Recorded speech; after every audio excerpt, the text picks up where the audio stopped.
Hello, Mandam people! Ngayon po ay ang tito ko na si Kuya Richard at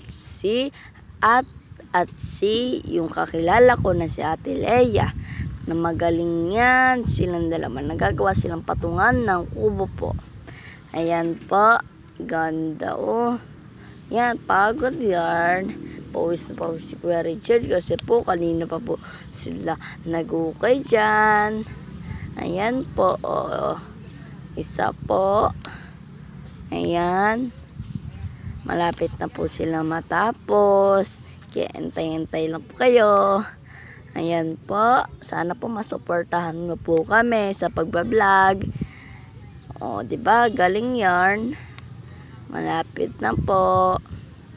Si Ate Leia, ayun. Nagpapantay ng patungan. Kasi po, pinapapatungan yan sa kubo. Ayan po, pawis na pawis ulit.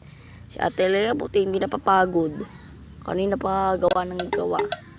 Ayan. Malapit na po. Goodbye po. Bye!